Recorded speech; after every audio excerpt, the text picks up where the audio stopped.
अपने पसंदीदा शो के फुल एपिसोड देखने के लिए अभी डाउनलोड करें दंगल प्ले ऐप। जय हनुमान।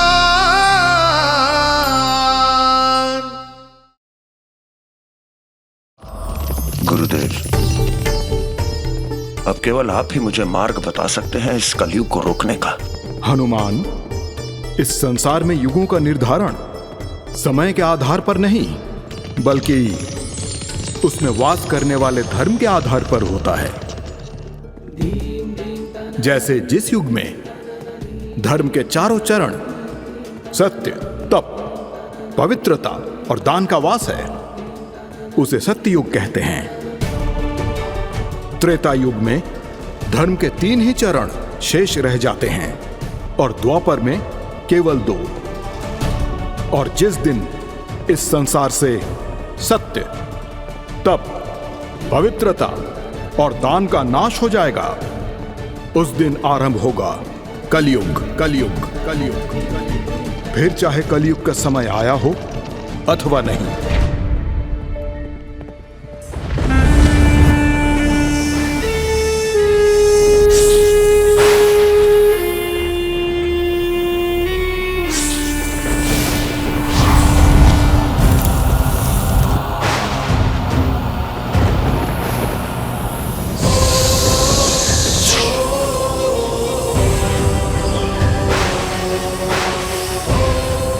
सहस्त्रमुख, कब तक यूं धरती में दबे हुए विष का पान करते रहोगे? तुम विश्रवा के वंशज हो, रावण के बड़े भाई।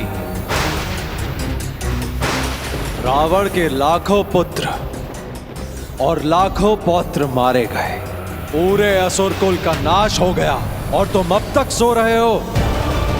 जागो और प्रतिशोध लो अपने कुल का, क्योंकि तुम्हारे वंश के नाश का कारण बनने वाला वो हनुमान अब भी जीवित है।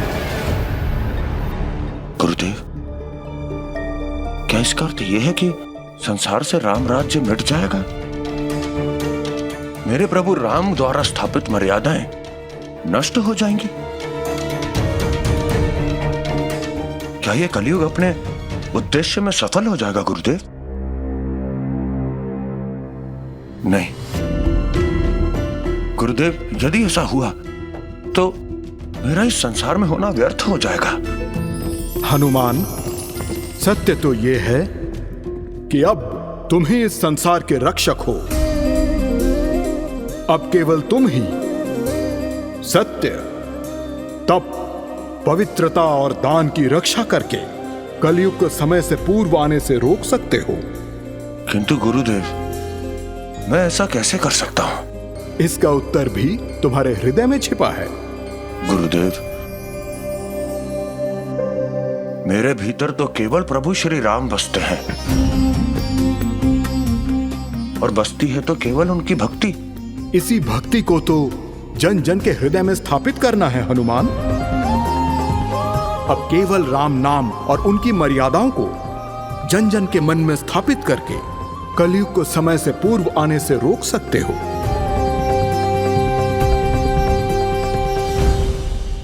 मैं समझ गया गुरुदेव, आपने मुझे कलयुग को रोकने का गुरु मंत्र दे दिया है। अब मैं इस संपूर्ण संसार को राम नाम की छाया में बांध दूंगा और फिर वो कलयुग किसी को छू भी नहीं पाएगा। आज्ञा दीजिए गुरुदेव।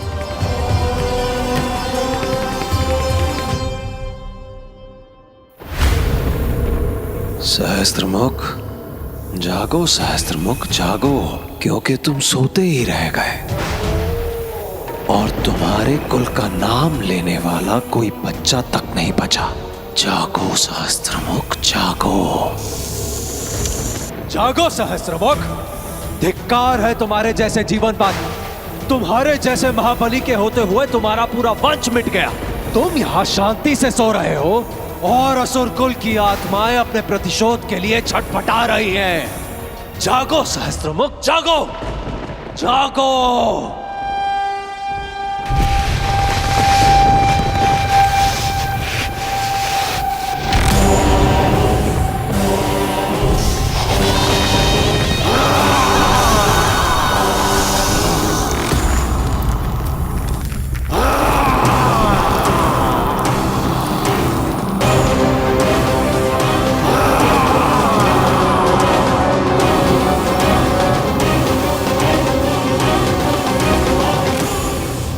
नारायण नारायण।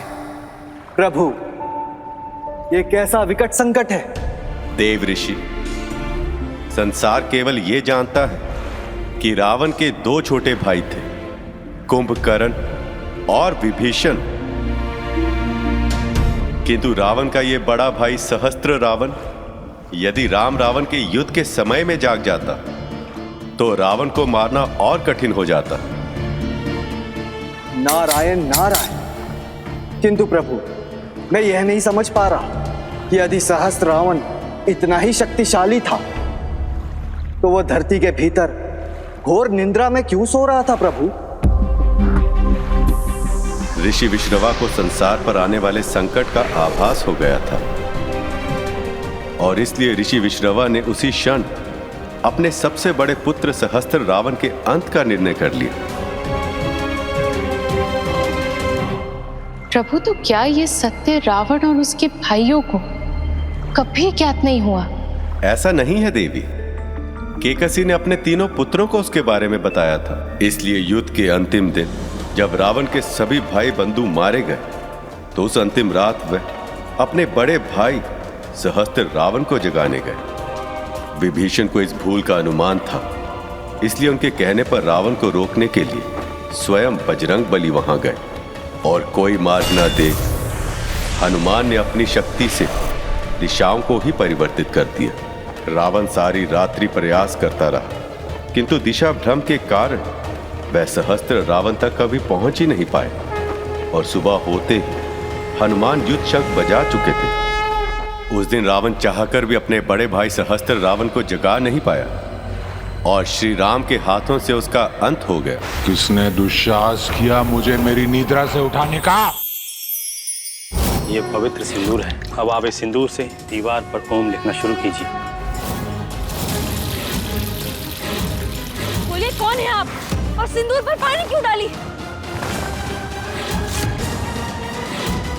ये एपिसोड देखिए YouTube पर शाम 7:30 बजे। समय ने जगाया है तुम्हें। यदि तुम विष पीकर अब भी सोते रहते तो आने वाला युग धिक्कारता तुम पर। तुम्हारा कुल धिक्कारता तुम्हें, विश्रवा संस्कृति धिक्कारती तुम्हें।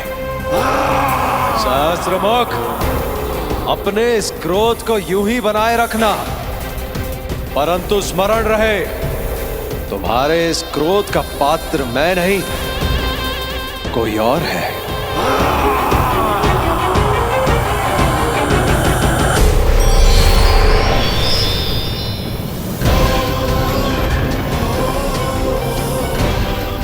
कौन है वो? कौन सा कुल, कौन सी संस्कृति? किस कुल और संस्कृति की बातें कर रहे हो तुम? मेरा इस संसार में कोई नहीं है। जानता हूं कि तुम्हें कुछ स्मरण नहीं, और स्मरण होता भी तो कैसे। तुम्हारे जन्म के पश्चात तुम्हारा ये विकराल और भयंकर रूप देखकर तुम्हारे ही पिता विश्रवा ने इस विशाल वृक्ष के नीचे तुम्हें गाड़ दिया था।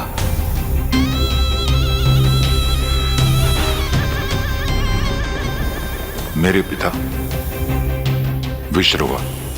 हाँ सहस्त्रमुख, तुम विश्रवा और केकसी के सबसे बड़े पुत्र हो, असुर राज रावण के भी बड़े भाई।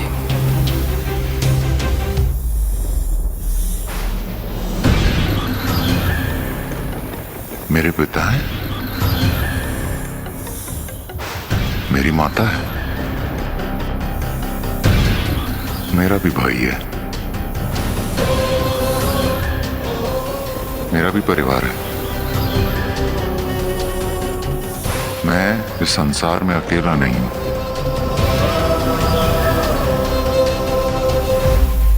कहाँ है मेरे भाई बंधु? कहाँ है मेरा परिवार? सब के सब मारे गए, परंतु तुम्हारे कुल और परिवार के नाश का जो कारण है वो अब भी जीवित है।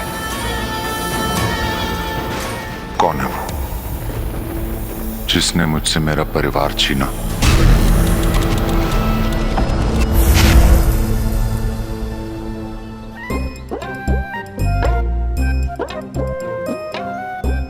बालकों,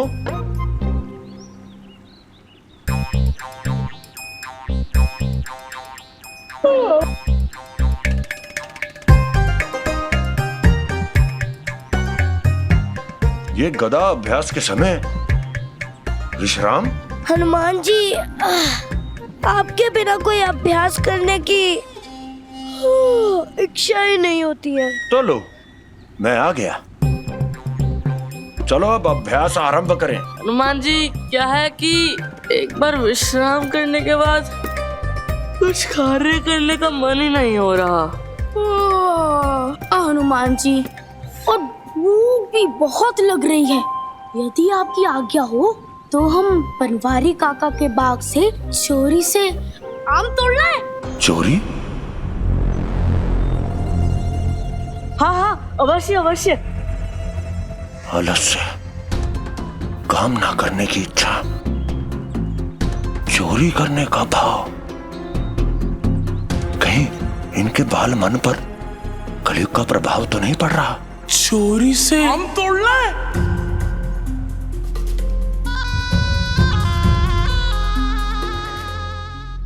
शीघ्र बताओ कौन है? संपूर्ण असुरकुल और तुम्हारे सभी परिजनों का एक ही कारण है, और वो है राम भक्त हनुमान।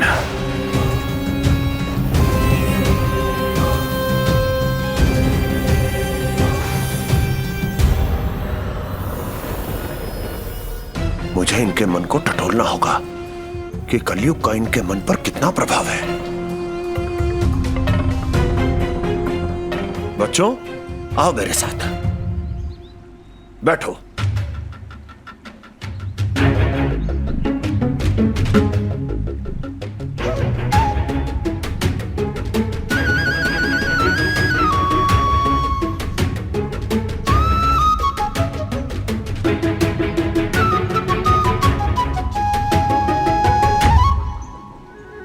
हाँ तो बालकों, एक बात बताओ, क्या तुम्हें किसी पर क्रोध भी आ रहा है? क्रोध की तो बात ही मत कीजिए हनुमान जी।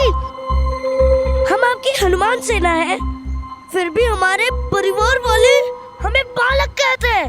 क्रोध नहीं आएगा क्या? बताइए। हाँ हनुमान जी, मुझे तो सबसे अधिक क्रोध फलों के रक्षकों पर आता है। मन तो ऐसा करता है जैसे आपने सूर्य देव को फल समझकर निगल लिया था ना, ऐसे ही उन फलों के रक्षकों का भक्षण कर लूं। तो देर किस बात की? जब हम यमदूतों से लड़ सकते हैं तो उन रखवालों को पाठ भी पढ़ा सकते हैं। चलो मेरे साथ। ठहरो, ठहरो बालकों, ठहरो। हे प्रभु राम।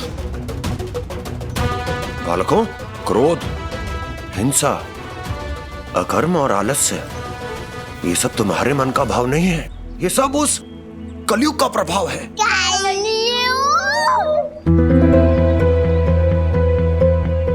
कौन है ये हनुमान जी? बालकों, बस इतना समझ लो कि तुम्हारे मन को भटकाने वाला एक रोग है।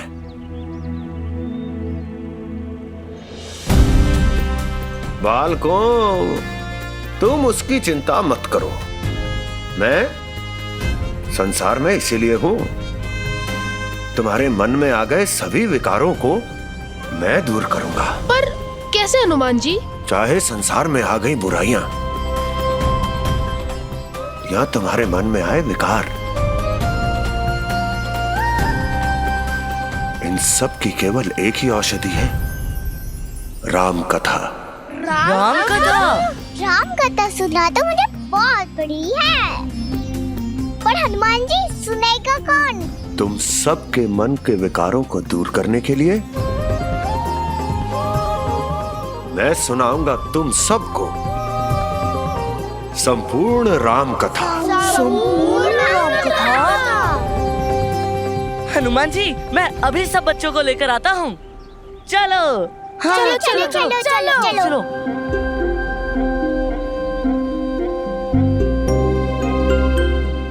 राम कथा के द्वारा ही जन जन के हृदय में भक्ति को स्थापित किया जा सकता है, और जहां भक्ति का प्रकाश हो वहां कलयुग का प्रभाव पड़ ही नहीं सकता। बालकों, मेरे प्रभु श्री राम मंगल भवन अमंगलहारी हैं। उनका केवल नाम लेने से ही मन की सारी बुराइयां और जीवन के सभी अमंगल दूर हो जाते हैं। और बचता क्या है? बोलो। बचता है तो केवल मंगल ही मंगल, शुभ ही शुभ। तो इसलिए मैं आज तुम्हें उन्हीं मर्यादा पुरुषोत्तम सभी गुणों के धाम प्रभु श्री राम की कथा सुनाने जा रहा हूँ। हनुमान जी, जब प्रभु श्री राम की इतनी बड़ी महिमा है तो उनकी कथा भी कितनी लंबी होगी। वही तो मैं भी कह रही थी हनुमान जी। परंतु अब बिना देरी किए राम कथा आरंभ कीजिए, नहीं तो हमारे मन के विकार पहले से और बड़े हो जाएंगे। तो सुनो बच्चों, सभी दुखों, कष्टों और विकारों को दूर करने वाली पावन मन भावन श्री राम कथा। बालकों, ये कथा आकाश से भी बड़ी है, और यदि 7 समुद्र से बनी स्याही से भी इसे लिखना चाहें तो कोई ना लिख पाए। इतनी लंबी और बड़ी राम कथा तो आज बहुत आनंद आएगा। तो बच्चों, जो जानता है वो जानता है, किंतु जो नहीं जानता वो जान ले। चैत्र मास की 9वीं तिथि को सबको प्रसन्नता देने वाले मेरे प्रभु श्री राम ने इस संसार में जन्म लिया था, किंतु उस अधर्मी रावण ने छल पूर्वक माता सीता का हरण किया, और इसलिए प्रभु श्री राम ने उसका अंत कर संपूर्ण संसार में राम राज स्थापित किया।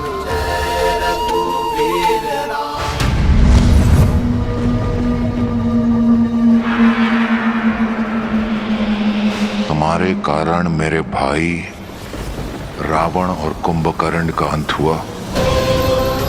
मेघनाथ, अक्षय कुमार का अंत हुआ। मेरा कुल, मेरा अंश सब समाप्त हो गया।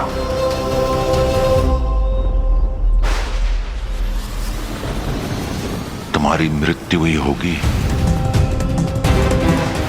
मेरे परिवार के लिए सच्ची श्रद्धांजलि। हनुमान जी, यह कथा आरंभ हुई या समाप्त, कुछ समझ नहीं आया। मंगल, हरि अनंत हरि कथा अनंता। मेरे प्रभु श्री राम की कथा तो कभी समाप्त हो ही नहीं सकती। वो तो मैंने तुम लोगों को गागर में सागर के समान पूरी राम कथा सुना दी। पूरी राम कथा? और बस इतनी सी? तो हम जाएं? चलो चलो चलो चलो। अरे अरे, किंतु तुम जा कहाँ रहे हो? बनवारी काका के बाग से आम चुराने।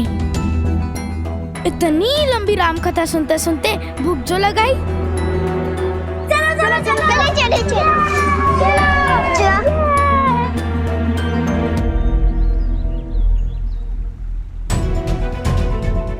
मैंने तो बालकों को पूरी राम कथा सुनाई, लगता है बालकों ने कथा सुनी ही नहीं, तभी तो इनके मन से विकार दूर ही नहीं हुए। राम कथा तुमने सुना दी हनुमान, किंतु प्रसाद सहस्त्र रावण देगा। मौत का प्रसाद। कलयुग के प्रभाव को रोकने के लिए मुझे अधिक से अधिक लोगों के सम्मुख राम कथा का वाचन करना होगा,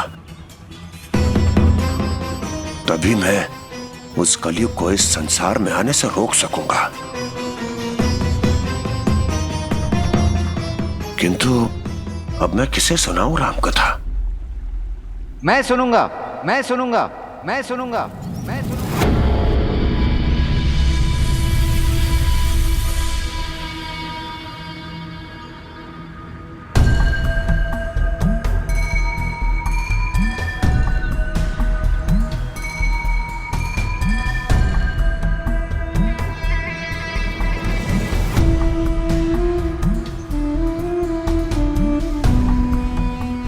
किंतु तुम कौन हो?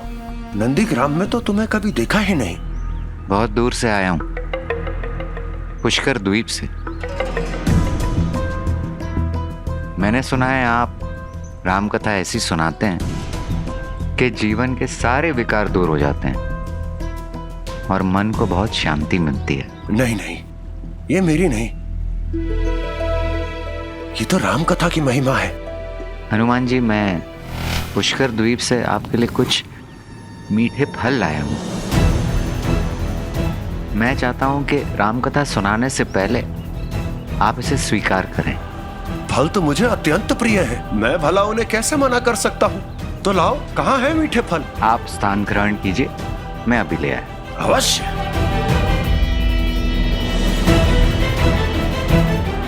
हनुमान, फलों से अब तुम्हारा यही प्रेम तुम्हारे जीवन के अंत का कारण बनेगा।